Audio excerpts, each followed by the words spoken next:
Are you ready to manage your work and personal world better to live a more fulfilling, productive life? Then you've come to the right place. Welcome to Productivity Cast, the weekly show about all things personal productivity.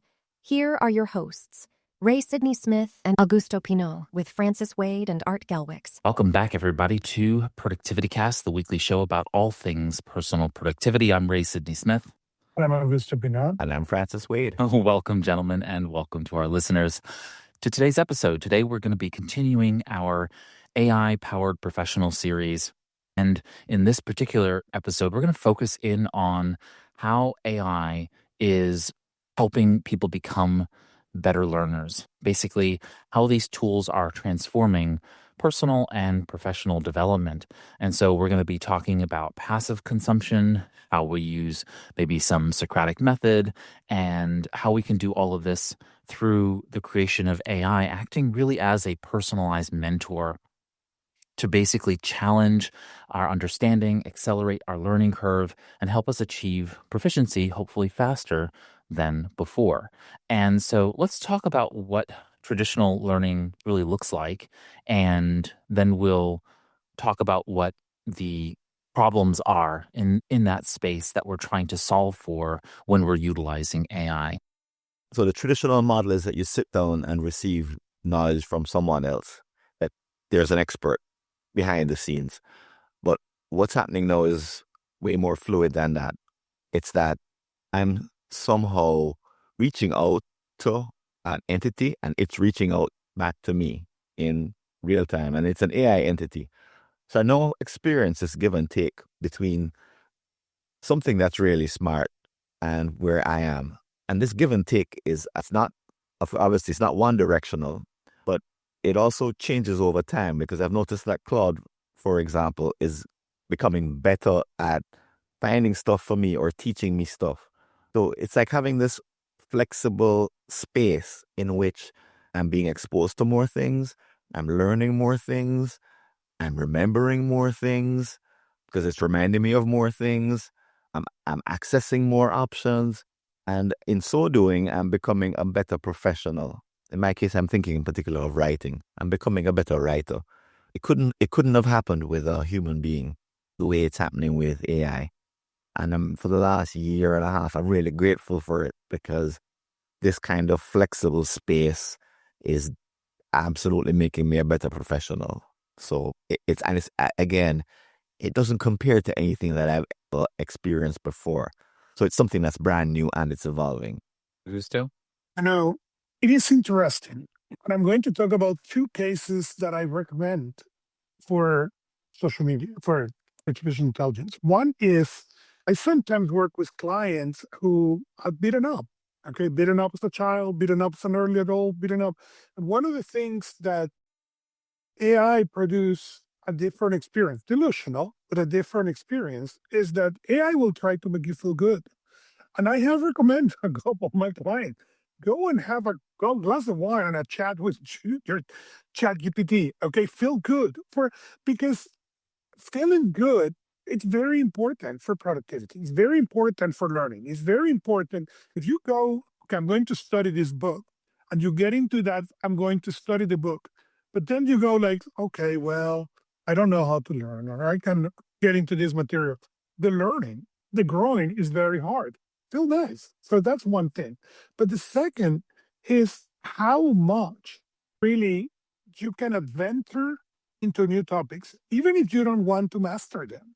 Okay, I remember the days before Google, yes, because I'm that old, okay, where if you wanted to repair your car, okay, your best hope was to go to AutoZone or the equivalent and find a Haynes manual, okay? And that thing was like the golden source. You could have every screw of that car had was on that manual. It was incredible, okay? Then came YouTube, and we asked how we did it before YouTube, where you can see the video, okay? Now, it's even better, okay? I have a chat for every vehicle we have in our house, okay? And I can go and ask, not for, okay, how do you fix, no, for this specific model of this specific year of this. And it saves even more time. I enjoy a glass of wine once in a while. I'm very bad at it. Okay. According to a friend of mine, the reason if I don't drink enough wine, okay, and if you get very good at it, you need to drink enough wine. I failed. Okay. But this is what is interesting. I've been putting into ChatGPT, okay, the wines that I enjoy. And what happened the other nights, we were having dinner with some friends. We were in their house, and a friend of mine pulled 3 bottles of wine. The big one. Okay. In the past, I will have picked based it on the label. Guilty of charge. I know nothing about it. See, this time I pull my phone, take a screenshot or a picture of the 3 labels and say, what match my profile? Okay. And it picked something completely different to what I was going to pick.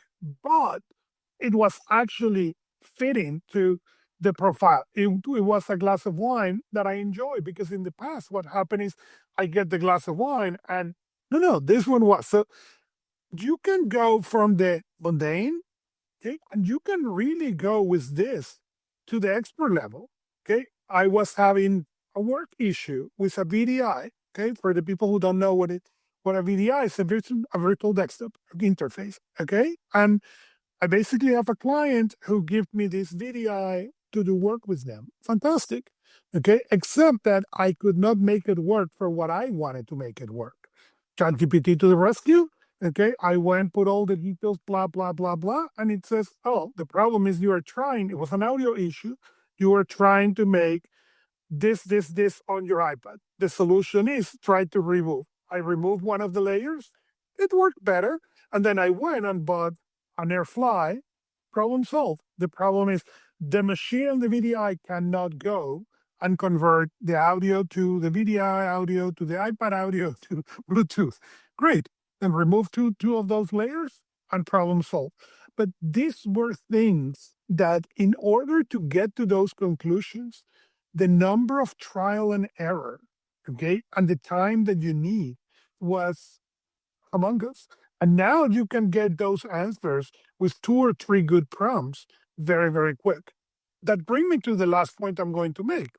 I remember the first time I read Alvin Toffler sentence saying, the analphabets of the future will be those who are unable to learn and unlearn. And if he will be alive today, he will say the analphabets of the future will be those who can make prompts. Okay. And this is something when people say, oh, the AI is going to take our work and the world and all this. Yes, it's going to change it. No question about it. And Terminator will be in the right of the corner. That said, the right prompt will really make this tool a tool. And if you don't learn how to do prompt and you think you can do what you did with Google, you are much likely dead in the water. There are a couple of things that I think AI can help with here in terms of learning. When you have full agency over your life, the way in which you learn is going to be different. When you have an employer who may be asking you to learn as you onboard into a new company, you may have to watch a whole bunch of learning videos to onboard into the company. That is a fundamentally different kind of learning than a teacher teaching you, a professor teaching you a topic so that you can get a degree and move on in the education system. So we need to think about the way in which we are thinking about learning as adults, and that I think that perspective alone changes when you start approaching AI as what I talk about as basically being a learning partner.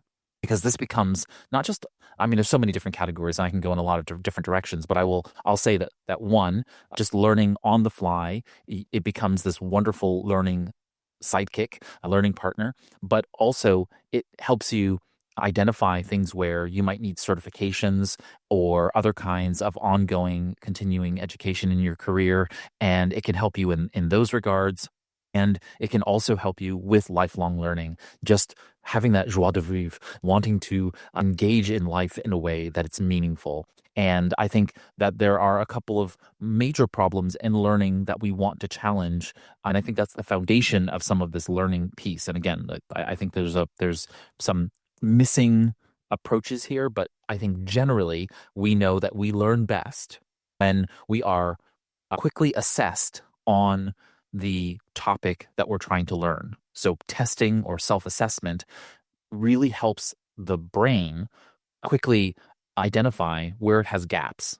And so you need to have that kind of self-assessment, that kind of personalized feedback that AI can provide over and over and over again, and it doesn't get tired. Different than if you had, say, a coach or a professor or a trainer sitting in front of you for hours on end. They would get mentally fatigued. They can have a bad day, any number of things. The AI doesn't have that. You could curse at the AI and it'll just like shrug it off and just continue being nice to you, which happens when you're learning as an adult, right? You can get frustrated, and different than a child, you probably don't have agency to just get up and walk out of the room as a child from a classroom. As an adult, you can just get up and walk out. You're a grown person. You can leave. And that also means that frustration comes out in different ways.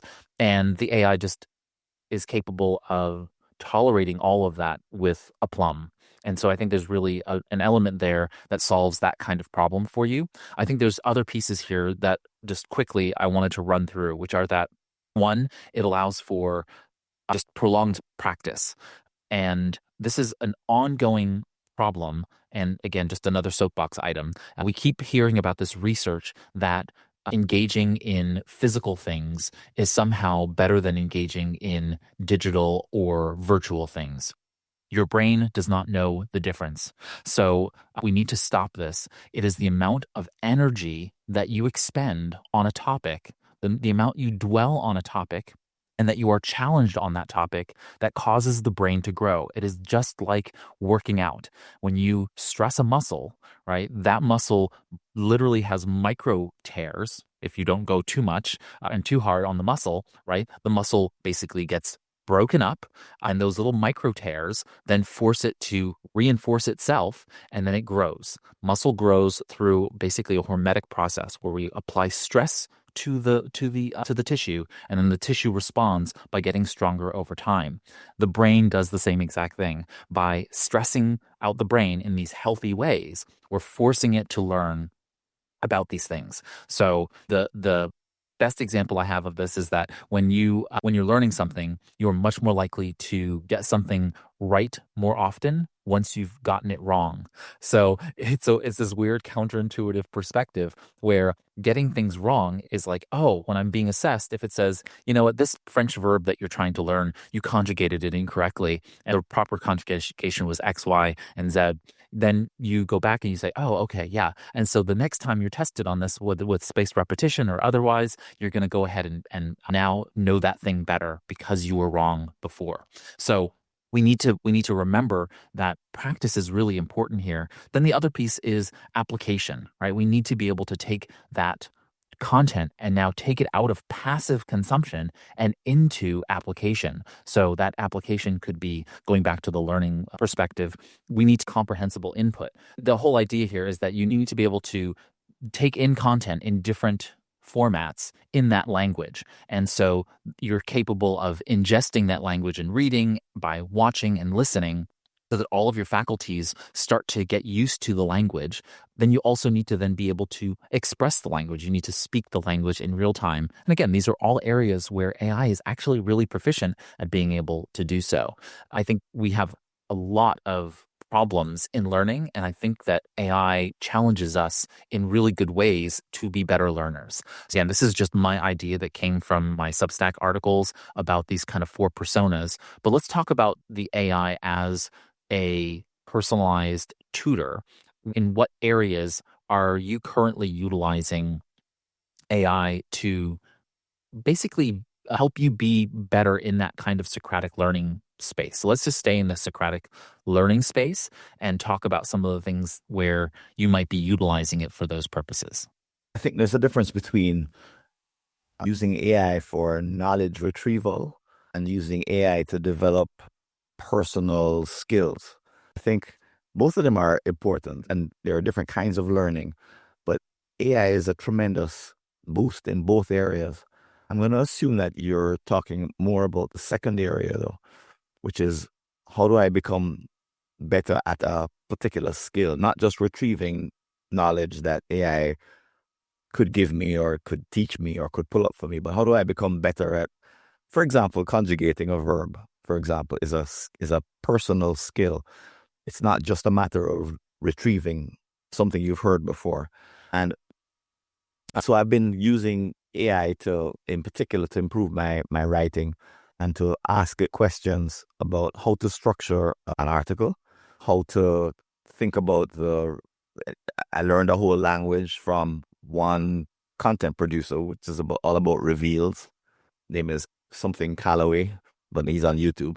And he talked about writing in a way that reveals different ahas, so to speak, throughout an article.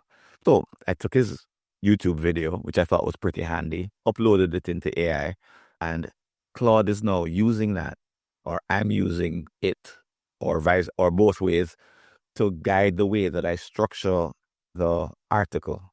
So over time, it's learned how to, teaching is a strong word, but let's call it guide, how to guide me in formulating an article, given the inputs that I give it.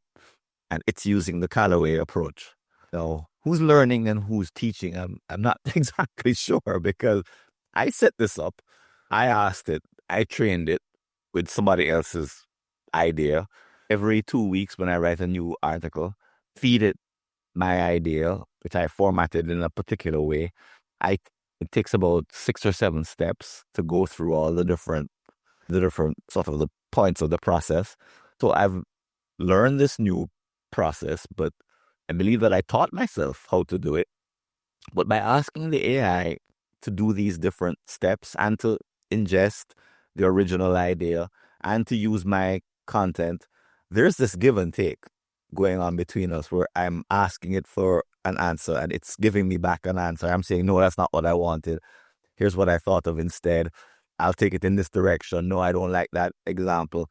And this Socratic give and take has vastly improved not just the quality of my writing, but having more fun. I actually look forward to this now. In old days, I used to just sit down and just bang out a draft and maybe do an outline, but I would just bang out a draft.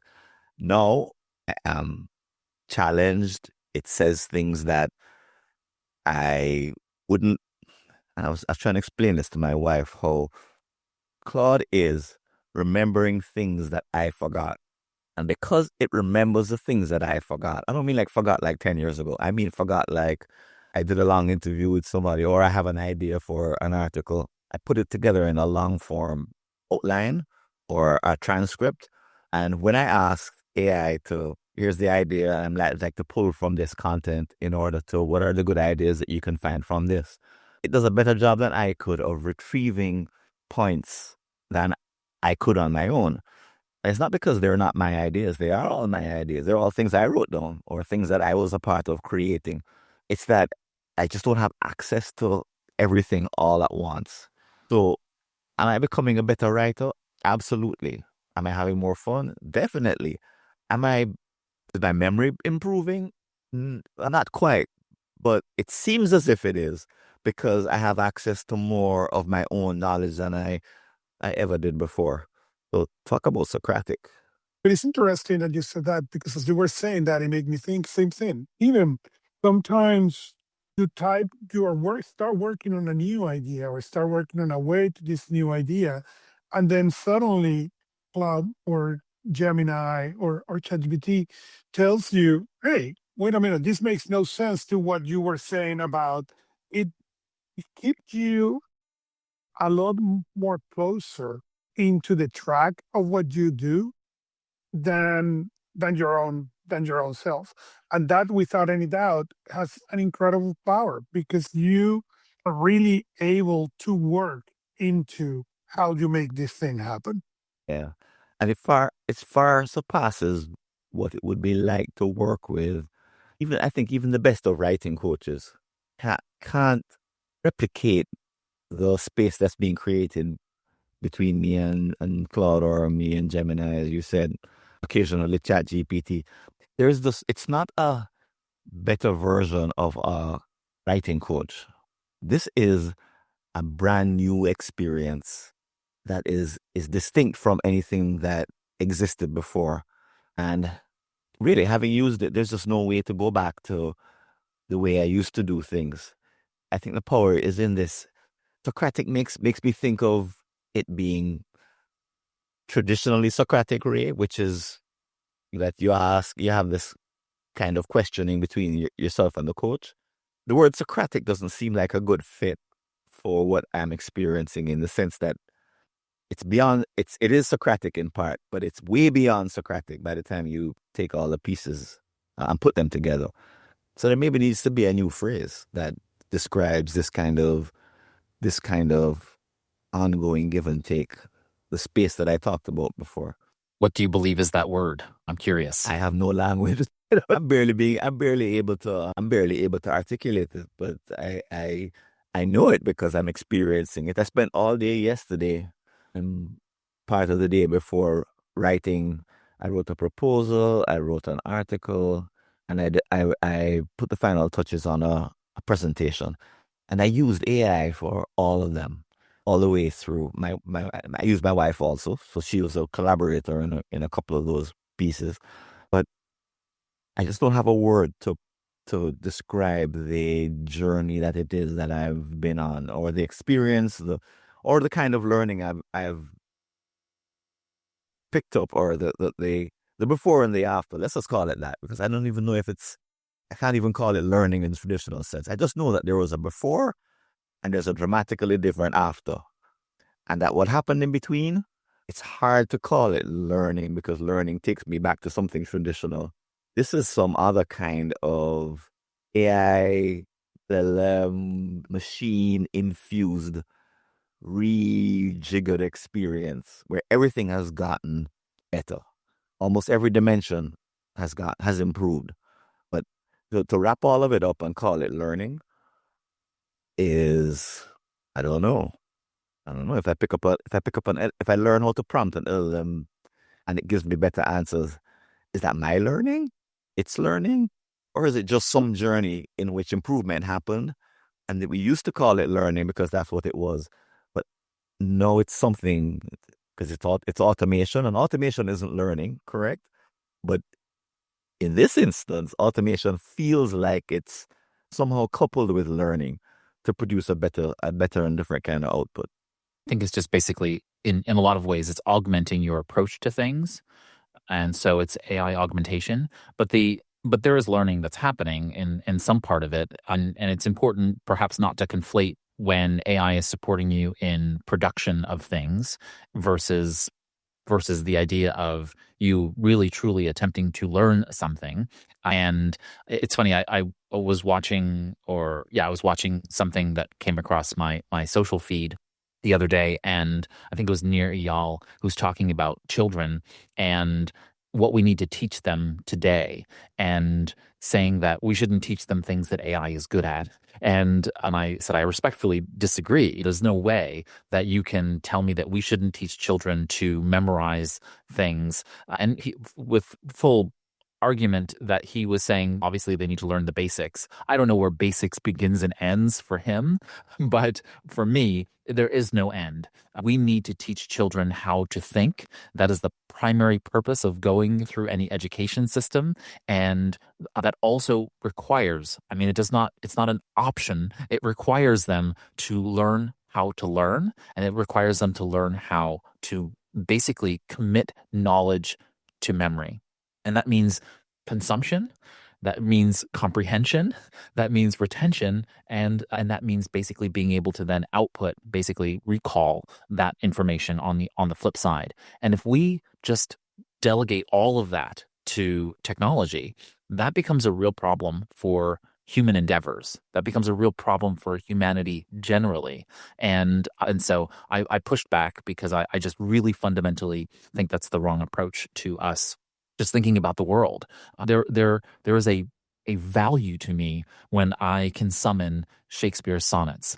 And that may not be today, it may not be tomorrow, it may be 15 years from now. But being able to connect the dots between disparate domains is where innovation lies.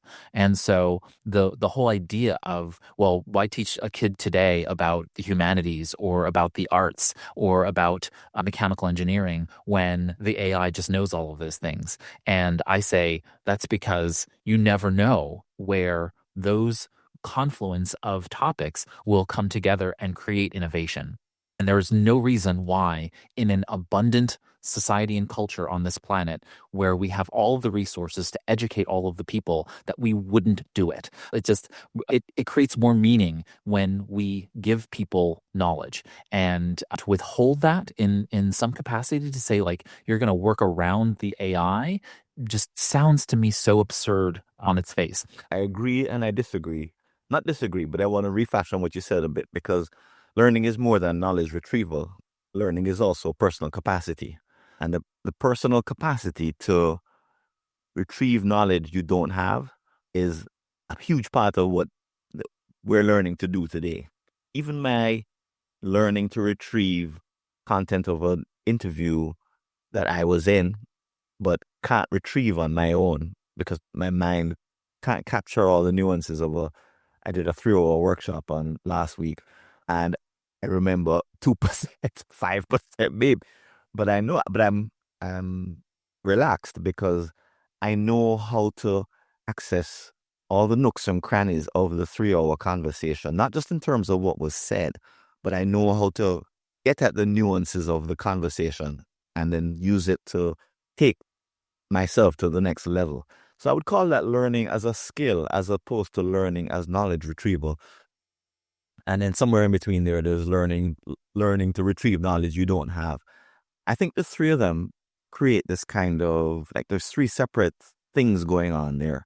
And I think they all need to be fostered and fed and improved, and they all have their place. And I don't think there's any, especially I don't agree with what Nuria said about that we need to just delegate.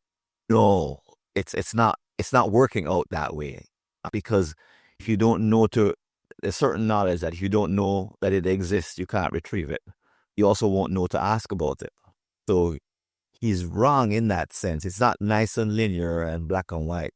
There's many shades of gray at the moment, and we need all of those three kinds of learning to make progress. On your point about asking the right questions, one doesn't know how to think correctly, even with all the knowledge in the world. And so I liken AI to basically having a million interns and all of the analogy that comes along with the concept of having a million interns in your pocket. And so the idea here is that they lack life experience. And so even if we were at some point embedded with a chip, right, you just plug AI directly into the human brain. Now it has this high capacity for calculation and high capacity for holding large bodies of information. Does that actually make me better if I don't know the right things to think, the right thoughts to summon? Like, it takes away some of your humanity if you relegate all of that to the AI, is my personal philosophy. Maybe you have a different personal philosophy on that and you want to be embedded with a chip and stop thinking and just have it make all the decisions and defer your life to it. I don't think most people would choose that if they had agency over that subject. And I think that is a form of subjugation in a lot of ways and dangerous in others. But the idea here is that you challenge in your life the learning as a mechanism for being able to grow as an individual. And I think it's grow or suffer worse in life. Right? Like, this is why live a life where you are not continuing to grow in some capacity. And this actually plays into a biological success. If you have, whether you have children or not, you want to be able to pass on the knowledge you are learning, the betterment of your life, to other people in some way, shape, or form. And if you don't get better, then you don't have something to contribute to the next generation. And so you become less useful in that way. Surviving is not thriving. And I think surviving is using AI to take over things that you otherwise would have agency over. And I guess that's just my opinion on it. It is interesting what you both said, because yes, AI has the risk to have the knowledge for the knowledge, or to bring us to knowledge that may not mean anything.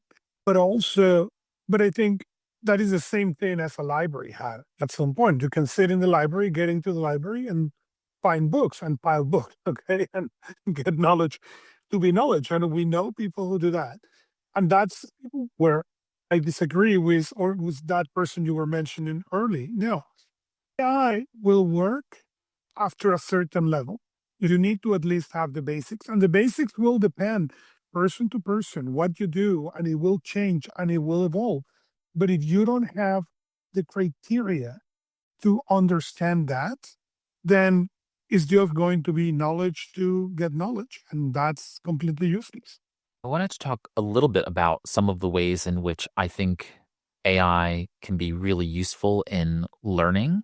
One is I like to, again, just thinking about more AI, my AI learning partner, I always want to have a kind of Socratic mode on, and that allows me to, in essence, have it do a couple of baseline items. One is to consistently challenge my assumptions.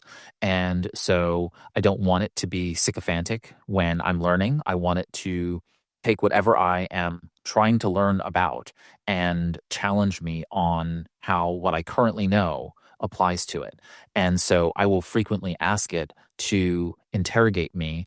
And that just means interview me, but I use the term interrogate because I want it to be hard-nosed. I want it to be like an investigative journalist. I want it to be biting with regard to its questions of me. And that is about what it is that I know that might be connected to this particular topic or might be in different domains that overlap in that specific subject. So I really enjoy being able to say that to the AI and have that take place in either a role-playing scenario or a scenario-based learning environment. So having it simulate different environments where I need to use that particular knowledge, and that can be really helpful as well.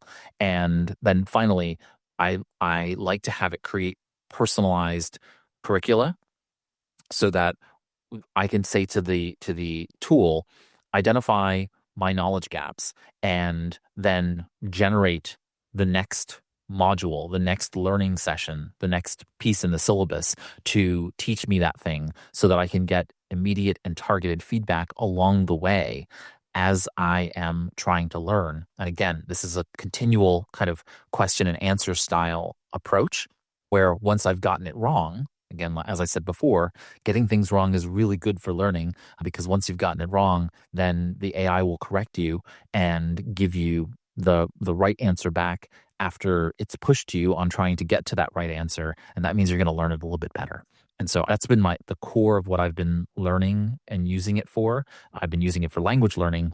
There's two different philosophies there that kind of mirror each other. One's comprehensible input, the other one's comprehensible output. So the idea of just ingesting material in a foreign language, the other is being able to just immediately apply and speak in that particular language or write in that particular language.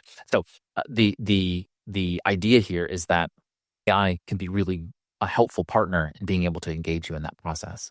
So moving right along, let's talk a little bit about skill acquisition and how do we shift from acquiring knowledge to mastery of a subject, and how can AI really help us do that? So how do we ensure that the learned skill is both durable and transferable, and what boundaries and ethical considerations should we think about in terms of the AI learning partner, especially concerning over-reliance on the AI and maintaining a human-to-human collaboration perspective? Do you all have thoughts in terms of how you treat the AI in this particular capacity? So a little bit of a story. I was developing a site to share stories from YouTube on different parts of strategy, different strategy stories, like what happened to IBM, what happened to Motorola, what happened these Kodak versus Fuji. And during the process of putting together this site, I realized from listening to a YouTube video that I was not in the education business. I was in the entertainment business. No, that came by accident. I hate to say, because I'd called the website Strat Cinema, and shameless plug, stratcinema.org is now live, up and running. But at some point I said, hold on, if I'm calling it Strat Cinema, then why do I think it's going to be for education? Because you don't go to a cinema for education. So what the heck am I doing? So having been prompted by these YouTube videos that said that the idea was that you either have an entertainment channel on YouTube or you have an education channel, but you don't have both.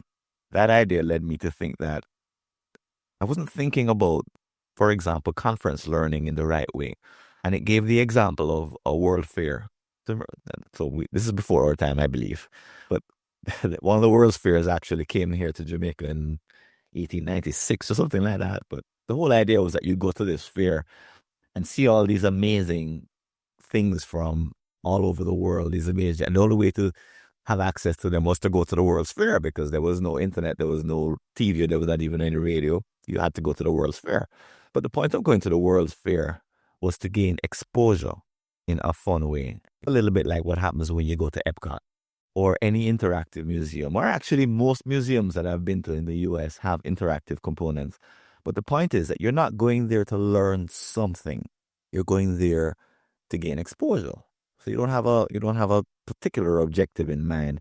You're going to enter into a fun experience where you're exposed to lots of potentially fun and interesting, I hate to say pieces of information, but let's just call it experiences.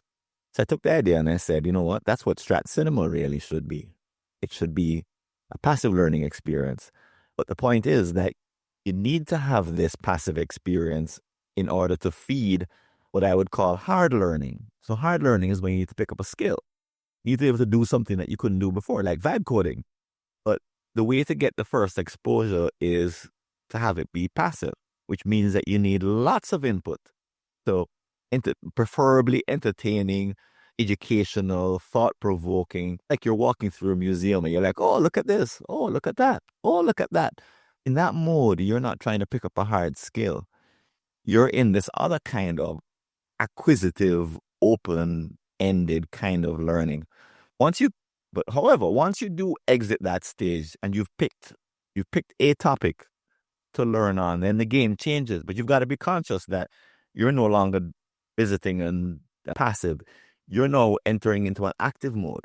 So it's not like being in a conference. It's more like after the conference, you go find the speaker and you sign up for their 6-week course, or you hire them as a coach, or you buy their book. And you don't read the book for entertainment. You read the book. All of us have done this. You read the book 3, 4, 5 times, and you underline all of the bits, and you start to think that, or you see the counter arguments. You see that they mention this part that doesn't quite hold up. You go do deeper research. You realize that the research supports it.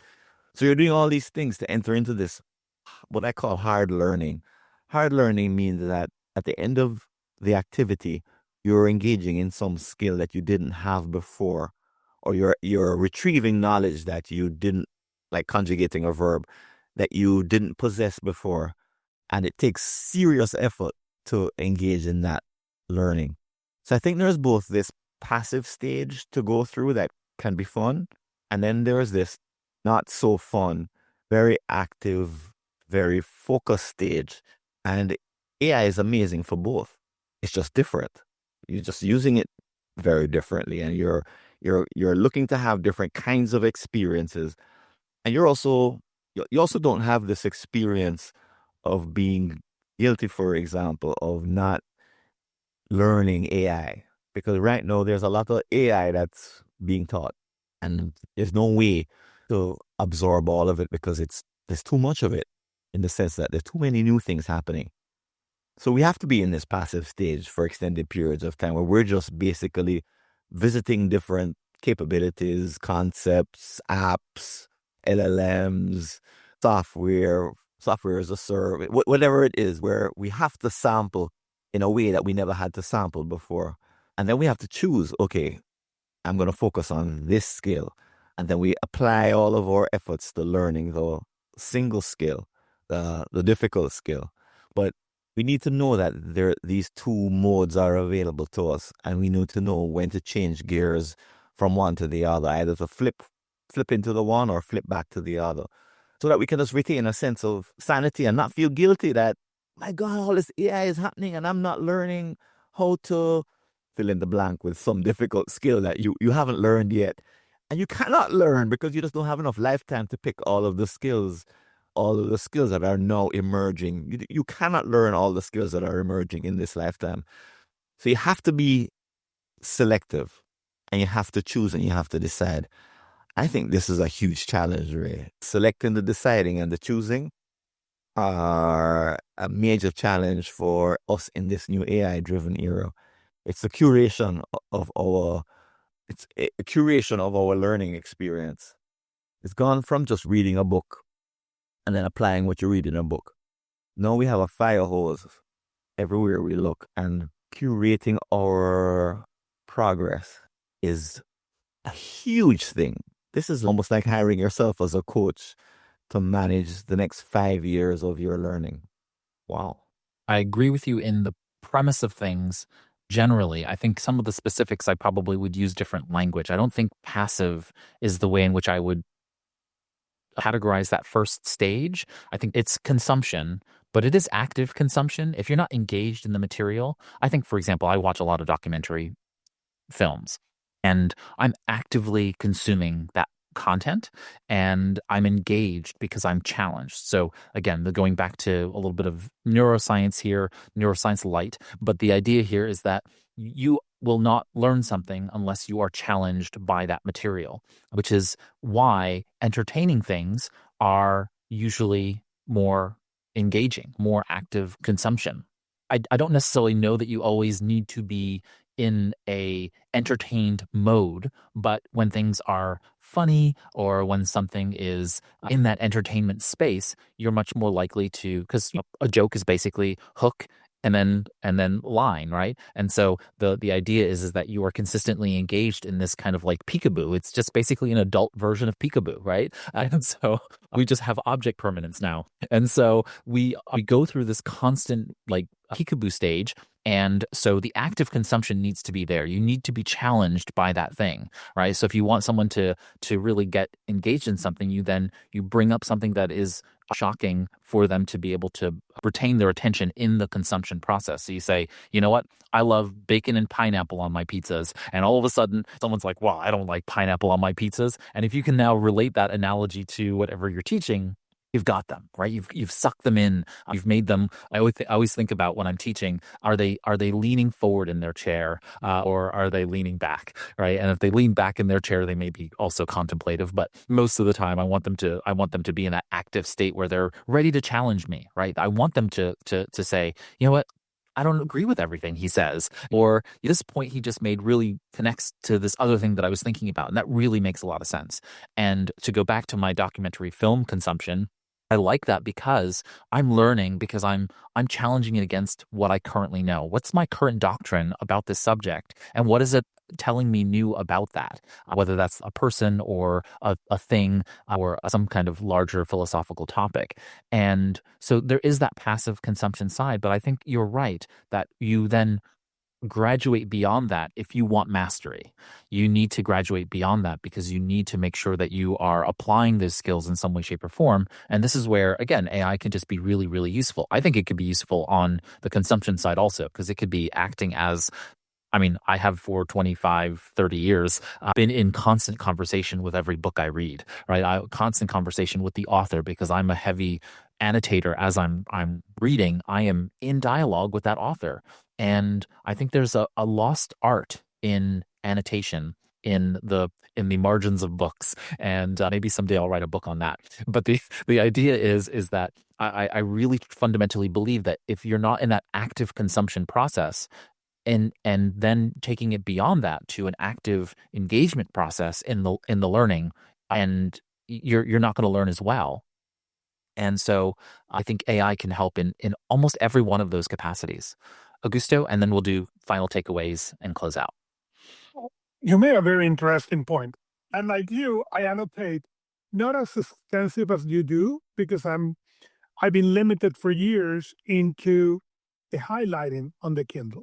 Okay, I went to digital books many years back, and it took them a while to give you the quick note that you can add it. So there are many books that is just highlighted. But I remember when I found a tool that could go into the Amazon libraries and extract all those. Now you can extract all those and dump it into the AI. That it makes something very interesting, because as you add new highlights, okay, even if you add a little note, it really helps you to connect all that knowledge in ways that I don't know if I have the skills or the time to really go back to that first productivity book, okay, that I read, or that book that I read, and it was 200 pages, and I highlight one paragraph. And I have some of those. Okay. But you don't necessarily remember that paragraph fully. Okay. And as I said at the beginning, some things you will acquire, but don't know how to use it. Okay. And I will quote forever that Alvin Toffler line. Okay. The analphabets of the 21st century are the ones who cannot unlearn and learn again. Okay. I learned that when I was a kid. Okay. And it was interesting. Did I understand it? No. It took me years to get to the understanding of that. But that one in particular as knowledge, for whatever reason, I hold. The problem is, as Francis was saying, we do not hold to all those pieces. We may found it interesting, we may found it intriguing, but we don't hold it. One of the great things of AI is that it will hold it for you and it will bring it back with a little bit of luck when appropriate.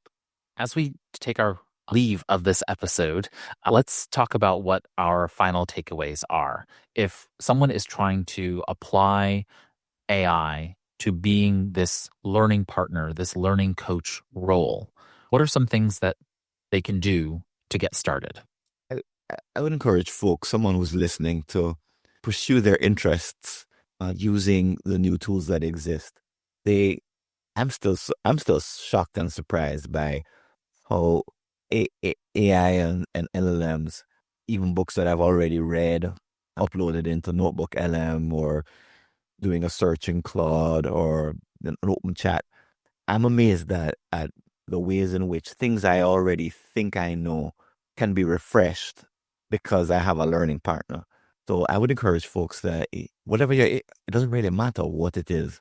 The point is, it's a little bit like going into Epcot, and they have a exhibit. I don't know what's in Epcot now, but let's say they have an exhibit on dinosaurs, and you love dinosaurs. Is to go and use these tools to go pursue any area of interest that you have and just keep relentlessly pursuing it, because even the stuff you've already encountered, stuff that you already think you know, stuff that you may have even taught other people, is now subject to more fun and more deliberate learning and more specific kinds of skills, and they're now available. That the landscape around anything we thought we already know or anything we are now interested in is changing rapidly, and it's becoming way more engaging and way more fun. So I think just have a lot of fun and just pursue and pursue and pursue and pursue and just see where it takes you. And it's got to be something deeper than when you started. Got to be, because that's just the way the world is going right now. I will say two things. If you trust, if you're comfortable with AI, just go pick a topic. If you are not, then pick a topic that you feel confident. Pick a topic that you feel you are very confident, you're comfortable, and learn from that. Because what you're going to find, at least in my experience, is that you are going to get into a new level or a new deep level into this process with that. And that will give you the confidence to then go and run with a new topic. Yeah, so I have a few thoughts here in terms of some takeaways. One is, if you want to ensure high quality synthesis from your AI assistant, you need to really provide them with explicit instructions on the format and structure of the desired output. So if you want to be able to have that kind of Socratic skill acquisition and master a topic, then make sure that you are explicitly telling it, I want to do this in a Socratic learning style. So make sure that you are not sycophantic, and make sure that you are challenging me at each stage of the learning process, giving me fast feedback and quizzing me randomly. And just those kinds of parameters can really be helpful. Always insist on citations if you are doing this in text. So you can say, like, I want you to make sure that you cite everything that you are sourcing for this particular knowledge base, because garbage in and garbage out. So if the AI is giving you wrong answers about a topic, then you being wrong is not helpful. It's just reinforcing the wrong knowledge. It is very human because humans teach the wrong things many times. And then I'll close by saying that I think there is a form of deliberate practice where you can go ahead and use that deliberate practice perspective so that you can move forward in the learning process.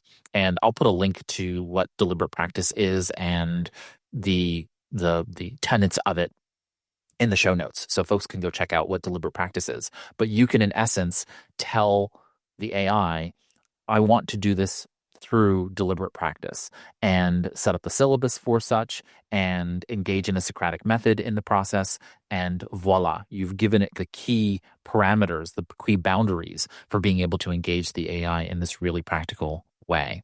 And so with that, we're going to close up the episode now, and we'll continue this AI-powered professional series with talking about AI as a coach in the next episode. But thank you, gentlemen, for this fun topic on learning with AI. While we are at the end of our discussion, the conversation doesn't stop here. If you have a question or comment about what we've discussed during this cast, please visit our episode page on productivitycast.net. They're on the podcast website. At the bottom of the page, feel free to leave a comment or a question. We read and respond to comments and questions there. As well, you're invited to join our listeners group inside Personal Productivity Club, a digital community for personal productivity enthusiasts that I host, where you can interact with the Productivity Cast team directly. To join for free, visit productivitycast.net/community, and you can get started there. By the way, to get to any Productivity Cast episode fast, simply add the 3-digit episode number to the end of productivitycast.net/. So, episode 100 would be productivitycast.net/100. Episode 102 would be productivitycast.net/101, and so on. On productivitycast.net, on each episode page, you'll find the show notes, so links to anything we've discussed are easily jumped to from there, along with text transcripts to read and download. If this is your first time with us, please consider adding us to your favorite podcast app. If you click on the subscribe tab on productivitycast.net, you'll see the instructions to subscribe and or follow us and get episodes downloaded for free every time a new one comes out. And if you enjoyed spending time listening and learning with us today, it'd be a great help to us if you added a rating or review in Apple Podcasts or your podcast app if it has a rating and or review feature. Your compliments motivate us, and they help us grow our personal productivity listening community. Thank you to those who have left reviews. We've seen them and appreciate all the feedback. Keep them coming. If you have a topic or question about personal productivity you'd like us to discuss on a future cast, please visit productivitycast.net/contact. You can leave a voice recorded message or type a message into the message box, and maybe we'll use it as a future episode topic. I want to express my thanks to Augusto Pinaud, Francis Wade, and Art Gelwicks for joining me here on Productivity Cast each week. You can learn more about them and their work by visiting productivitycast.net and visiting the About page. I'm Raymond Sidney-Smith, and on behalf of all of us here at Productivity Cast, here's to your productive life. That's it for this episode of Productivity Cast, the weekly show about all things personal productivity, with your hosts, Ray Sidney-Smith and Augusto Pinaud, with Francis Wade and Art Gelwicks.